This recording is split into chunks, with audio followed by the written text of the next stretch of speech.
Les violences et l'insécurité à Brest ne cessent d'augmenter. En témoignent les nombreux articles publiés sur Braise Info depuis des mois. Nous avons envoyé une équipe de reporters sur le terrain afin de recueillir les témoignages des habitants des quartiers sensibles. Pour nous soutenir, pensez à vous abonner à notre chaîne YouTube et à activer les notifications. Bon visionnage à tous.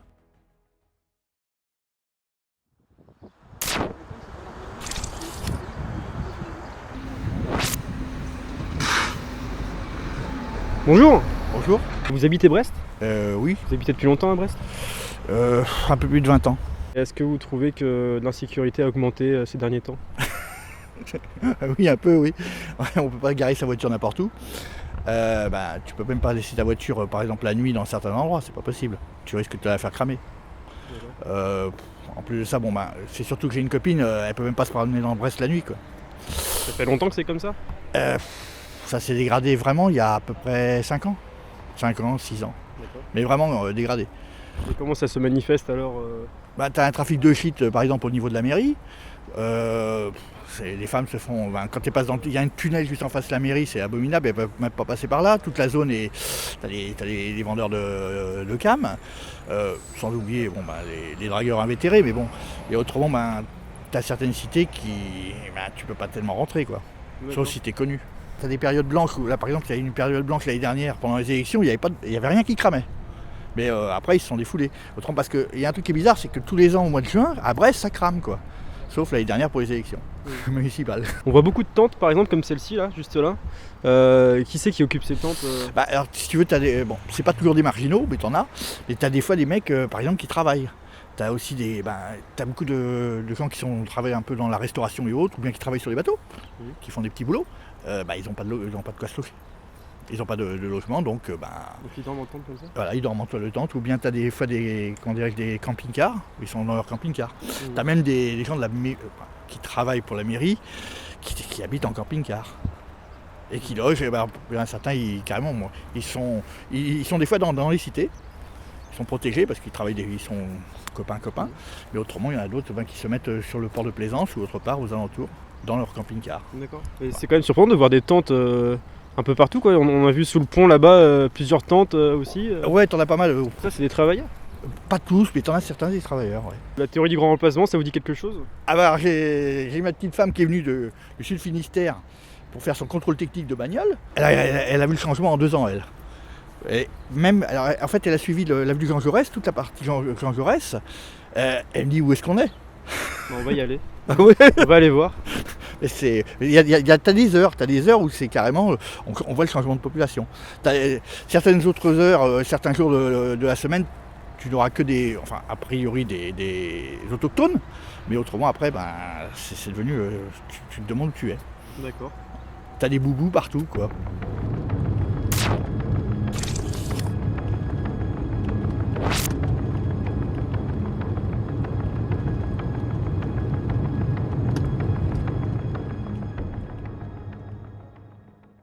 Bonjour, Bonjour. vous êtes du quartier? Oui, 15 ans qu'on est dans le quartier, nous on débarquait et on avait des appréhensions, mais visiblement ce sont 15 années qui se sont plutôt bien passées, avec quand même une période que j'appellerais en dents de scie.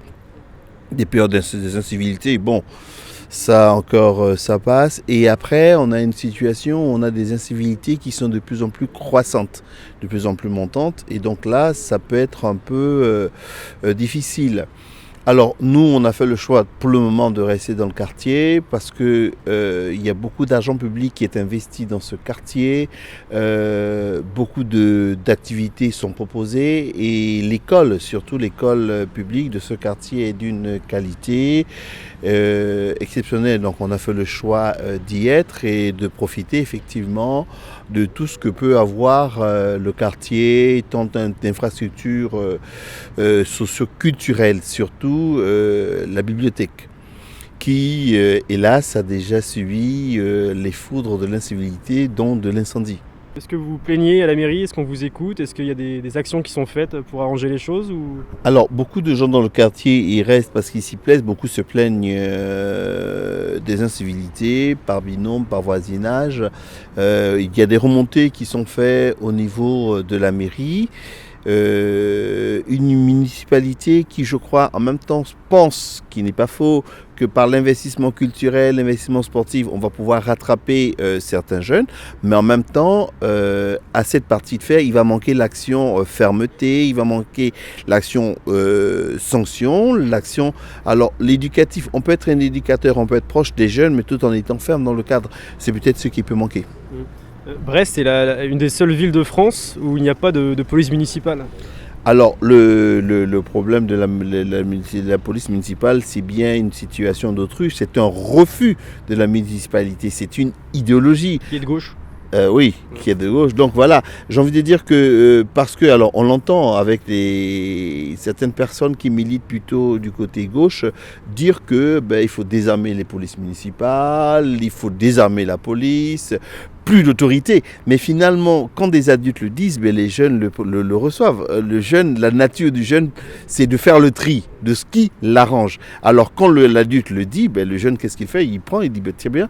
Et donc on rentre dans effectivement une ambivalence. Alors on a créé des systèmes de sécurité ou de vigilance ou d'incivilité dans les trams. Ça reste dans le tram, mais ça n'a pas empêché ce qu'on a vécu il y a 15 jours, 3 semaines. Vous êtes du quartier depuis longtemps? Oui, 17 ans. 17 ans. Est-ce que vous trouvez que l'insécurité a augmenté dans ce quartier? Pas spécialement, non. C'est quelque chose qui est... c'est un fond, en fait, qui existe depuis toujours. Après, le quartier évolue avec la société.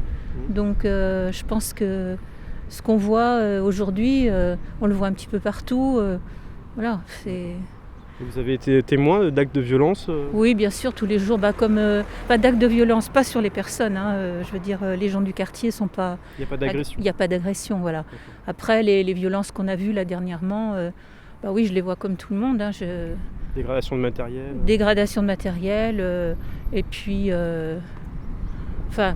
les groupes qu'on voit un peu partout, et puis ceux qui dealent aussi sans doute, puisque ils sont tous en train de faire leur tournée là. Et forcément, nous on les repère, on les connaît. On voit bien la différence qu'il y a entre les gens qui sont d'ici et ceux qui ne le sont pas. D'accord. Voilà. Et vous êtes inquiète, vous, justement, pour l'avenir du quartier, rapport à tous ces réseaux de drogue? Oui et non. Enfin, je veux dire, il y a un peu un sentiment d'impuissance et de lassitude aussi. Ouais. D'accord. De fatalité, on dirait aussi, vous n'avez pas l'air... De fatalité, oui, un petit peu, parce que c'est un phénomène qui s'étend et un peu partout, donc je ne vois pas pourquoi nous on serait épargnés par ce problème-là. Ici, c'est un cœur historique du problème, donc voilà. Il y a longtemps que vous êtes du quartier? Oui, à 54 ans déjà. 54 ans que vous êtes là? De Portugal. D'accord, vous êtes portugais. De Portugal. D'accord. Et tout va mal. Je suis triste pour la police qui souffre. Je les adore. Et j'ai été triste de le TGV, le tramway. Le tram. Oui, était quelques jours sans pouvoir marcher. J'ai sorti du lit, j'ai commencé à pleurer et dit, mais est-ce que c'est la fin du monde? La France, c'est le pays au milieu du monde. Oui, parce que c'est vrai. Et nous, bien folles d'avoir tout comme ça. Ça fait combien de temps que vous avez remarqué qu'il y avait de l'insécurité dans le quartier? Ah si, il y a 2-3 ans que... 2-3 ans? Oh, oui, 2-3 ans qu'ici c'est la drogue. Alors qu'est-ce qui se passe depuis 2-3 ans? C'est la drogue tout le temps, toute la nuit. Ils crient, ils crachent tout et c'est la fin du monde, voilà. Est-ce qu'il y a des agressions envers les personnes? Si, moi j'ai été agressé dans une chambre, j'ai été à la police. Vous avez été agressé et vous avez blessé? À 4 ans, qui m'ont donné un bon... Ils étaient à 4 pour vous agresser? Si. Après la police me dit, mais lui va à prison, il faut que vous signez. Tout va mal, il faut fermer la bouche, ne pas dire rien pour rester bien. C'est le tram qui pose des problèmes parce que il s'arrête la semaine dernière, il s'arrêtait à Ménespol quoi. Oui, il n'y avait plus de tram dans le quartier. Et à partir de Ménespol, il n'y avait plus de tram, fallait qu'on aille à pied jusqu'à Ménespol au lieu d'aller à Europe. Vous vous sentez en sécurité quand vous traversez Pont-à-Nézen? Moi je vais dans l'autre sens, donc Pont-à-Nézen j'y vais pas de toute façon. Et en règle générale à Brest, est-ce que la sécurité... La journée ça me dérange pas, mais le soir moi de 19h je sors pas, je sors plus, c'est terminé. D'accord, pourquoi ? Parce qu'il y a toujours des soucis, et puis là encore à midi apparemment il y a encore eu des incidents, on entendait les pompiers et les voitures tout klaxonner. Moi je me sens plus en sécurité chez moi le soir que dehors sur Brest. Il y a toujours eu des incidents depuis pas mal de temps déjà le soir. Donc moi je me sens plus en sécurité chez moi que dehors. Quel genre d'accident vous êtes témoin ? Je suis pas témoin, mais on a entendu ce qui s'est passé avec le tram, des feux d'artifice tentés dessus. Il y a eu des mortiers il y a quelques temps aussi. Non, c'est pas. Enfin, moi je préfère être chez moi quoi. Il y a longtemps que c'est comme ça ou est-ce que ça s'est dégradé ? Oh, ça s'est dégradé ces dernières années. 2-3 ans ? Ouais, à peu près, peut-être 5 ans facile. 5 ans. Ouais, mais avant c'était, on dit c'était des quartiers calmes. À l'heure d'aujourd'hui, il n'y a plus aucun quartier qui est calme. Ça n'a jamais été trop calme, je crois. D'accord. Pont-à-Nézen, ça a toujours été un quartier difficile, de toute façon. Mais là, en ce moment, c'est vraiment, c'est devenu quand même très, très, très, très inquiétant. D'accord. Et vous avez des attentes particulières vis-à-vis des élections présidentielles qui vont arriver Moi, je vois pas vraiment qui pourrait changer cet état de fait. Il y a le maire qui a fait une descente sur Pont-à-Nézen, peut-être que ça a changé quelque chose. Maintenant, le tram est revenu à la normale, mais on ne sait pas pour combien de temps. S'il y a au niveau des incidents, ils vont encore nous le bloquer, ou alors nous disent la semaine dernière il s'arrêtait à 20h, maintenant il s'arrête à 21h alors que c'est minuit et demi d'habitude. Vous êtes témoin de trafic de drogue dans le coin ? Pas ici. Enfin moi en tout cas j'en ai jamais vu. D'accord. En même temps la journée, je sens que la journée, le après-midi je suis chez moi, le soir je suis pas là, donc peut-être que d'autres personnes, mais moi non. Le tram est revenu là ? Alors le tram m'a repris hier matin, mais jusqu'à 21h. D'accord. Il paraît qu'un bus servait, un tram qui s'arrêtait à l'entrée de la cité. Les gens montaient dans un bus, ils faisaient le tour de la cité pour reprendre un autre tram juste après. Quoi. Alors toute la semaine dernière, donc, on avait l'arrêt de Ménespol où le tram s'arrêtait. Et là était pris un relais-bus, mais ce relais-bus avait fait le choix de ne pas desservir le quartier de Pont-à-Nézen. Alors c'est une situation qu'on aurait pu effectivement déplorer, mais on en est tous responsables. On en est tous responsables parce qu'on a peur de reprendre les jeunes. On est tous responsables parce que, en tant que parents, on ne donne pas suffisamment de cadre aux enfants. On est tous responsables parce que les politiques font l'autruche. Et on est tous responsables parce que c'est nous qui donnons mandat à ces politiciens-là. Vous attendez rien de spécial des présidentielles qui vont arriver Non, pas spécialement, non. Il y a des mesures qui sont mises en place. Bon, après... C'est un peu en surface, Je pense que le cœur du problème, il doit être un petit peu difficile à gérer. Donc je ne suis pas sûre qu'on puisse nous apporter des réponses. C'est peut-être une question d'éducation justement pour tous ces jeunes. Tout à fait, complètement. Oui, c'est une question de société en fait. Qu'est-ce que l'État peut apporter à ça Je pense qu'il faudrait beaucoup de travail au niveau des familles, c'est sûr, mais dans le milieu scolaire, leur apporter pas mal de bases, mais c'est pas au niveau scolaire non plus qu'on peut faire l'éducation des enfants. Et je pense que oui, l'éducation c'est primordial. Après, il faut que ce soit aussi le reflet de la société en général, parce que là, j'ai envie de dire, il faudrait déjà éduquer les parents pour pouvoir éduquer les enfants. Alors, on en est, je pense à la 3e génération au moins. Où ça s'est dégradé quand même. Donc ce ne sont pas des nouveaux arrivants, ce sont des gens qui sont implantés là depuis longtemps. Oui, il y a des familles qui sont là depuis le début du quartier. Le quartier il date de 68-69, donc il y a des familles qui sont aux arrière-petits-enfants déjà. Et donc dans les familles où il y a déjà ce problème de non-éducation parce que mal-intégration ou autre, je pense que ça s'est dégradé comme ça. Les jeunes qui sont ici souvent, certains jeunes du moins, disent ici c'est chez moi, on me demande mon avis, on ne fait pas ce qu'on veut sans mon avis, c'est un peu le message quoi. Je vois que le tram est revenu dans le quartier. Oui, c'est pas mal parce que pour ceux qui bossent et tout ça, c'est pas... Oui, ça s'est remis en place hier et on a quand même été punis un peu. Un petit peu quand même, ouais. Et donc, si vous voulez, en tant qu'habitant, des fois, on a un peu la colère aussi de se dire qu'on est obligé de subir. Alors bon, quand on dit une poignée, on nous disait une poignée de désagréables, certes, mais qui est un petit peu plus grosse, je pense. Désagréable. Oui, quand on commence à brûler des choses. Oui, des... Bon, bref, ouais. Et c'est vrai que c'est leur plaisir de saloper partout parce que quand vous les voyez revenir du McDo, ils sont dans leur bagnole, ils jettent tous les trucs par terre et tout. Donc tous les lundis, la municipalité fait le nettoyage des alentours là. Et Bon, le but aussi de BMH, c'est de ne pas laisser les habitants dans un environnement sale et dégradé, quoi. Moi je vois, il y a une médiathèque, il y a des restaurants à côté. Ah non, mais ici, le quartier... Ils ont tout ce qu'il faut en fait pour vivre correctement. Exactement, je pense que c'est une question de vouloir,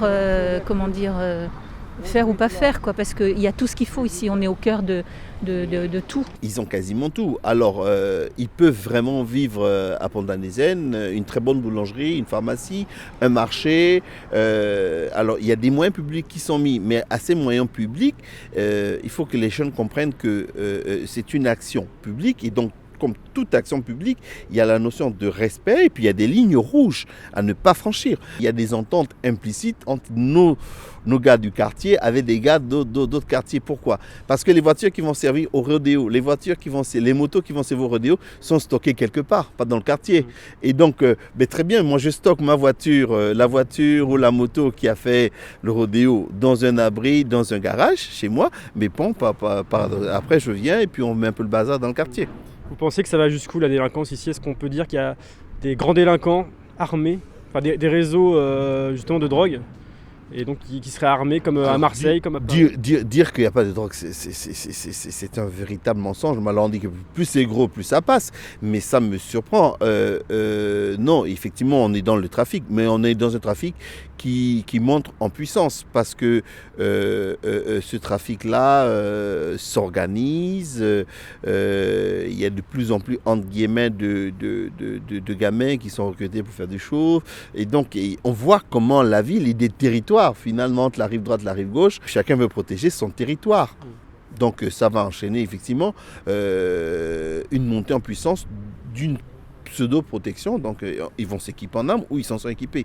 Là, pour le moment, on n'a pas d'éléments. On a eu un clip qui a été fait dans une cage à Ponta. Alors, c'est un montage. Il est difficile d'identifier le lieu ou d'identifier les personnes, en tout cas.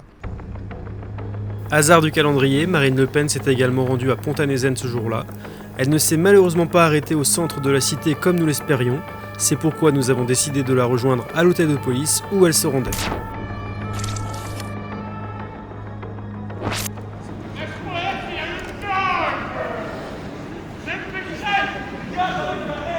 Bonjour Monsieur Penel. Bonjour. Alors aujourd'hui Marine Le Pen est venue à Pont-à-Nézen ce matin. Maintenant elle est à l'hôtel de police. Qu'est-ce qu'elle vient faire ici en fait ? Elle vient apporter son soutien aux habitants et aux forces de police qui sont victimes des voyous. Des bandes de voyous, souvent d'origine immigrée, qui sèment la terreur dans ces quartiers, en toute impunité d'ailleurs, qui font qu'aujourd'hui les tramways ne circulent plus. Des gens veulent partir. S'il vous plaît, vous pouvez vous écarter ? Non, vous allez vous écarter. Vous êtes qui, monsieur ? Vous allez vous écarter. Vous êtes qui ? D'accord ? Vous allez vous écarter d'ici. Vous êtes qui ? Vous pouvez m'écarter si vous voulez à 1 mètre, 1 mètre et demi. Monsieur ? Vous êtes qui ?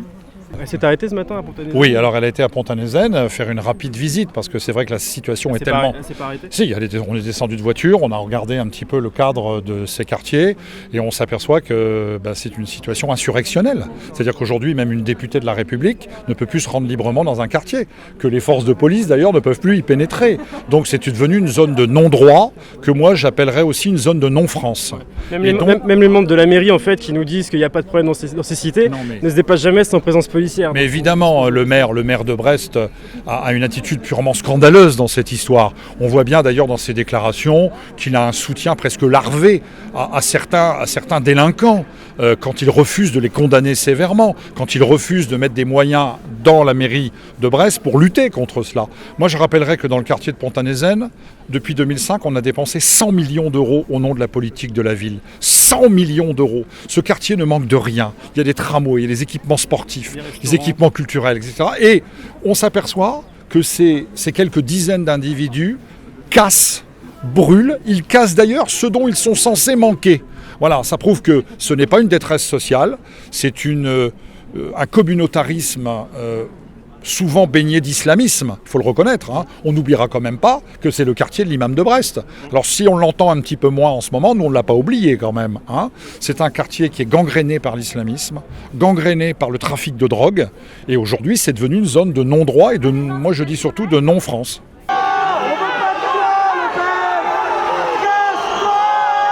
Après sa visite à l'hôtel de police, Marine Le Pen s'est rendue à quelques mètres de là, à l'hôtel Océania pour une conférence de presse.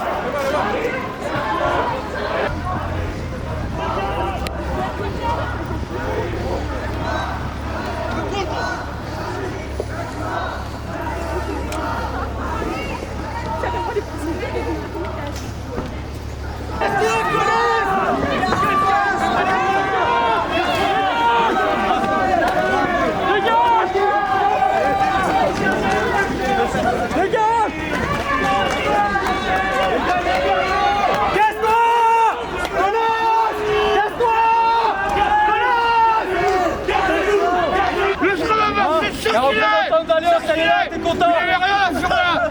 Cherchez-les. Ouais, cherchez-les. Il n'y avait rien à faire ici. Cherchez-les.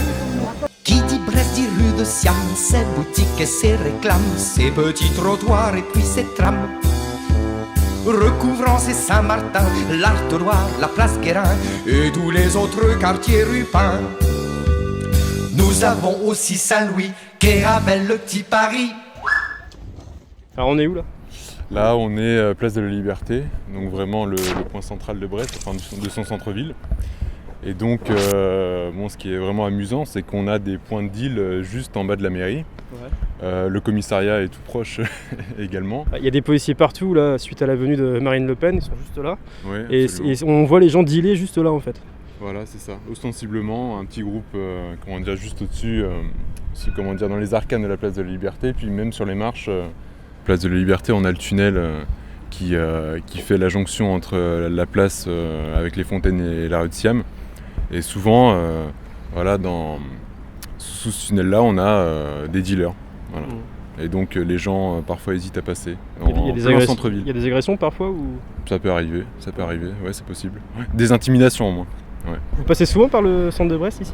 Je travaille un peu plus haut, donc ici, c'est plutôt centre Jaurès pour moi. D'accord. Vous savez qu'il y a du trafic de drogue juste un peu plus loin là? Ouais, j'entends parler, mais... Ouais. Vous n'êtes pas plus affecté que ça? Non, moi je passe très rarement par ici. Je vais jusque la poste de temps en temps, mais c'est pas trop mon itinéraire habituel. Donc, et ça vous inquiète ce genre de pratique? Oui, j'ai jamais été gênée moi-même personnellement, mais oui, c'est... L'insécurité n'est pas toujours... Vous n'avez jamais été témoin d'agression, quoi que ce soit au centre-ville? Non. D'accord, merci. Merci. Au revoir. Vous passez souvent par ici? De temps en temps, oui. Est-ce que vous êtes dérangé par les trafics de drogue qui ont lieu un peu plus loin? Ah, on vient pas le soir. Vous venez pas le soir? Non, je viens plus le soir. J'avoue que la dernière fois qu'on a été invité, on travaille pour l'hôpital, donc on est invité avec le directeur général. Et j'étais un peu en avance par rapport à mes collègues. Il y avait beaucoup de monde. Et il y a longtemps que c'est comme ça à Brest, au centre-ville notamment? J'en sais rien, mon frère. On les connaît, on sait où ils sont. Enfin après après plus ou moins, on les voit plus ou moins, mais on sait que ça se passe là et voilà, c'est comme ça. Enfin après, comme dans tous les centres-villes de villes taille moyenne ou plus grande. Et vous avez été témoin d'agression ou de particulièrement D'agression, non. Après, quand on les voit souvent quand la police arrive, ou on les voit tous partir en courant, donc on se doute bien qu'ils sont pas là par hasard. Parce que là, on est en plein jour. Il y a un meeting de Marine Le Pen juste à côté, et donc il y a de la police partout. Et pourtant, ils sont là en train de dealer impunément. Ah ouais, bah oui, mais ça, ouais. Malheureusement, c'est un peu. Mais que fait la police? Non, mais oui, c'est en plein jour, et en fait, mais je pense que c'est un peu le jeu du chat à la souris, quoi. Ils partent, ils reviennent, et après ils ont fermé là. Parce que justement il y avait tellement de sorties possibles, ils ont cloisonné quand même entre les restaurants, parce qu'avant il y avait tellement de sorties qu'en fait c'était même pas possible d'essayer d'en attraper un. Mais je pense qu'effectivement de toute façon ça se passe là et on le sait très bien, le commissariat pas très loin, donc je pense que malheureusement... Même s'ils étaient devant leur commissariat. Ouais, c'est ça en fait. On voit que le parvis de la mairie est très propre. En bas de la mairie, sur les marches. Juste ici? Ouais, voilà. On a un point de deal tenu par des Albanais habituellement. Ouais. D'accord. On se trouve maintenant rue Jean Jaurès, la rue la plus fréquentée de Brest. On va essayer d'interviewer quelques personnes. Vous habitez dans quelle zone à Brest? Ici à Saint-Martin. Donc en plein centre-ville? Oui. Ouais. Comment c'est alors ici, c'est plutôt calme comme... C'est-à-dire à mon âge, je ne sors pas tellement le soir, mais il paraît que c'est inquiétant le soir dans certains quartiers. Oui. Ouais. Mais pas au centre-ville? Peut-être, je ne sais pas. Vous savez pas? Ça vous inquiète pas plus que ça? Non, je ne sors pas tellement le soir, hein. J'ai 86 ans, donc... D'accord. Vous n'avez pas de la famille ou des gens qui fréquentent justement le centre-ville et qu'il pourrait y avoir peur pour eux peut-être? Oui, il y a des problèmes le soir, il y a des problèmes. Oui. Je suis né à Brest, j'ai 82 ans. D'accord. Ça fait 80 ans que je suis à Brest. D'accord. Et vous vous sentez en sécurité ici? Très bien, la preuve. Si je me promène gentiment. Ouais, d'accord. Et depuis que je suis là, c'est toujours été gentiment. D'accord. Oui. Parce que nous on fait une enquête justement sur les banlieues alentours de Brest, là où il y a beaucoup de faits divers en fait tous les jours. Ah, c'est différent. Surtout à Pontanezen. Voilà. Là-bas, oh là là, C'est différent maintenant, hein. Mais c'est mauvais, quoi, c'est triste. Hein. Qu'est-ce que vous en pensez, vous, de ça? Ben, c'est pas bien. Ah, certainement pas, non. Ça s'est détérioré au fil des ans, vous avez vu ça là? Ah non, c'est maintenant que c'est que ça. Il y a peut-être 3 ou 4 ans ou 5 ans peut-être que ça. Ouais, depuis qu'ils ont refait tous les immeubles, là, quoi. Ah, mais avant, Pontaine-les-Aines, c'était bien. Puis en plus, il y avait la police. Il y a la police qui était là-bas. Maintenant, je ne sais pas s'il y a toujours la police, mais avant, il y avait. Mais... Moi, depuis que je suis là, on est pas mal. Ça fait combien de temps que vous êtes du quartier? Ça fait 3 ans que je suis à Brest. Hein. À Brest? Ouais, c'est pas mal, on est bien. Bon, il y a des coins qui sont pas calmes, il y a des coins calmes, mais autrement... Et les coins pas calmes, ça vous... c'est là... Tout ça? Ouais, autrement... Il y a des coins de Brest où vous vous sentez en insécurité? Ah, par contre, la place Guérin, oui, c'est chaud, là. C'est chaud, pourquoi? Ah, la nuit, oh là, oh. Non, après, ils vont à la citrouille. C'est-à-dire? Bah, ils boivent, alors... Et au niveau des jeunes délinquants, vous avez des problèmes? Bah, moi, je suis pas... on me dit de pas passer en dessous de la mairie. Le soir, à côté, en dessous souterrain. Après là, il y a des bon, bah... Qu'est-ce qui se passe, là? Ouais, il y a les drogués, il y a tout. Bon, bah, moi, je passe pas, hein, je passe par derrière. Il y a beaucoup de faits divers ici Bon, moi, pour le moment... Des agressions, des vols... Ah si, il y a une fois, j'ai manqué de me faire attaquer, c'est tout. Bon, puisque tout va bien au centre-ville, hormis les agressions et le fait qu'on ne puisse plus sortir le soir, nous décidons de nous rendre dans un autre quartier sensible de Brest. Donc là, on est dans quel quartier, tu dis? Là, ça s'appelle Carré-d'Erne. Et apparemment, ça a commencé, il y a quelques émeutes qui ont commencé à se généraliser par ici. Enfin, ça a commencé un peu d'après un article du Télégramme, les soucis qu'il y a à Ponta se sont étendus ici. Il doit y avoir quelques caisses brûlées, le tout s'est délocalisé en fait. Hein.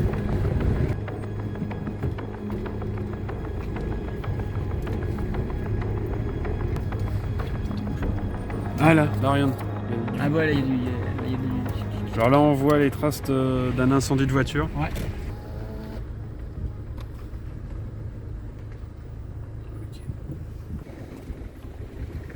Encore des bagnoles brûlées.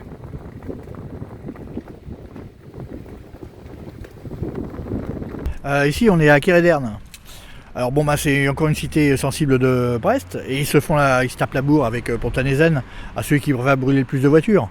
Même si Kérorien est largement en tête ces derniers temps. D'accord. Donc là, ce qu'on voit, c'est des traces de voitures. Ah oui, brûlées, il y en a un peu partout dans la cité. Et vous me disiez que les carcasses étaient enlevées très vite. Ah ouais, alors là, je crois qu'ils ont battu tous les records. À une époque, ça restait une semaine, 2 semaines la voiture. Mais là, moins de 48 heures, moi. Même carrément le jour même. Quoi. D'accord. Ils enlèvent la voiture. Hein, okay. Il y a une équipe spéciale chargée d'enlever les carcasses. Ah oui, ils sont d'accord. Comment est la vie ici, en fait, à Carré-d'Erne? Ça dépend. Des fois, ça peut être calme, comme ça peut être mouvementé le week-end, quoi. Ouais. Il y a souvent des tirs à mortier avec la police et tout. Et ils brûlent souvent des voitures et des poubelles. C'est ça qu'on voit là, les traces sur le parking Oui. Et toi, tu te sens en sécurité ici?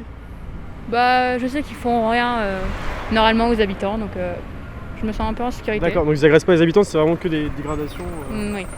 Comment est la vie au quartier? Oh là là, mal. Un petit peu plus virulente ces temps-ci, mais... Ces temps-ci, depuis combien de temps à peu près là, depuis ce week-end, là, c'est épouvantable. Ce week-end, ça a été très chaud. Hein. Qu'est-ce qui s'est passé? Alors, il y a eu des voitures et tout ça. Il y a eu des voitures de brûlées dans la nuit de jeudi à vendredi, dans la nuit de vendredi à samedi. Et de samedi à dimanche. C'est courant?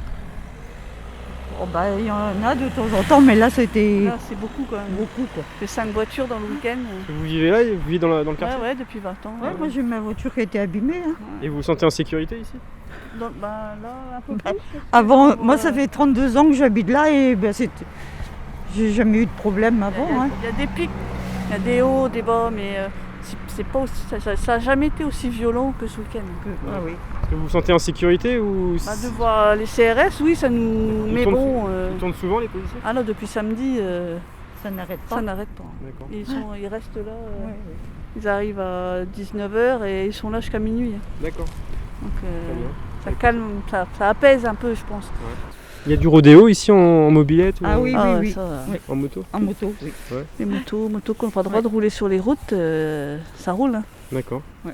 Bon, bah, mais écoutez, bon, mesdames, Oui, ça traverse tous les pelouses et tout. mais le problème c'est que on se tait quoi, parce que en fait, vous avez peur des représailles. bah, c'est ça. Vous voyez, il y avait un rassemblement hier après-midi, on n'est pas allé parce que en fait, par rapport aux représailles, on a des véhicules. Moi j'ai besoin de ma voiture pour aller au travail. Oui, ouais. Elle était à côté d'une voiture qui a été brûlée. Votre voiture? Donc, oui, donc j'ai été à la police faire une déclaration et je suis allée à mon assurance. Donc maintenant j'attends pour l'envoyer au garage, quoi. D'accord. Voilà. Bon, bah écoutez. Bon courage, mesdames. j'ai quand même 78 ans et c'est fou, quoi. On a quand même besoin de sa voiture, quoi. Oui, bien sûr. Moi j'arrive de la campagne profonde, qu'on va dire. Qu'est-ce que vous venez faire ici? Non, j'ai pris une adresse ici parce que je travaille un peu partout dans la Bretagne. D'accord. Mais j'ai hâte de retourner à la campagne quand même, quoi. Ouais. Ça craint quand même. Ça craint, j'y retourne le week-end prochain. Non, parce que ça, après dimanche dernier, enfin toute la semaine, ça a été un peu de feu d'artifice, un peu de machin. La nuit? Ouais. Bon, c'est que ça encore, mais tant qu'ils crament pas des manioles ou qu'ils caillassent pas, enfin... Apparemment, il y a des pierres qui tombent. Ouais, j'ai un pote qui a été se promener là-bas dimanche après-midi, il m'a dit c'est Bagdad, quoi. On a dit une scène de guerre, quoi. On voit la police qui tourne, là, ça vous rassure, ça ou... Ouais, ils sont là depuis un moment, là, on voit plein de cartes CRS. Ouais. Bon, au moins c'est calme, hein. Ouais, depuis qu'ils sont là, c'est calme. Là.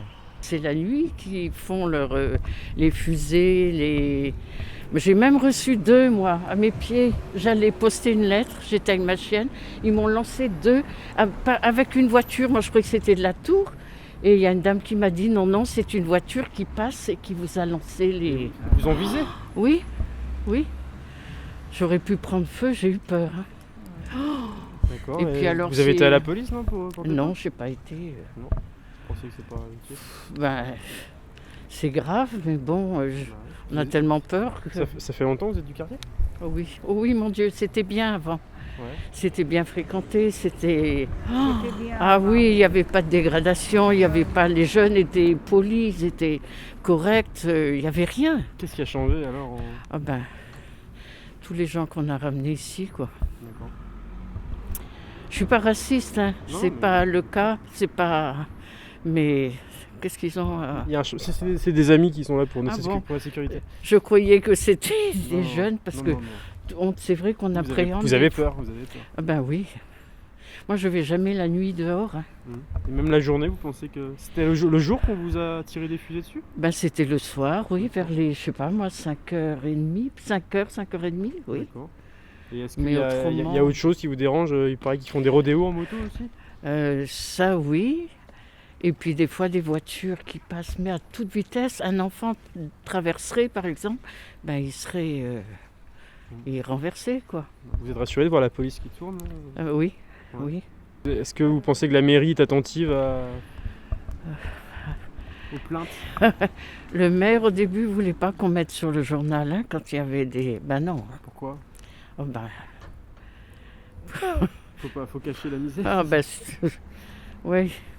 Il a sûrement... Et puis maintenant, je ne sais pas comment il est, parce que maintenant, c'est écrit. Hein. Il y a des pages entières. On m'a menacé de mort, on m'a agressé. Moi, si j'étais un maire, ça m'embêterait de dire à voix haute que je n'arrive pas à régler le problème de la violence dans un quartier à cause de 40 personnes. Aujourd'hui, je suis sans domicile fixe. C'est quand même grave. Je vais peut-être rester une semaine là, ça fait presque déjà 800 €.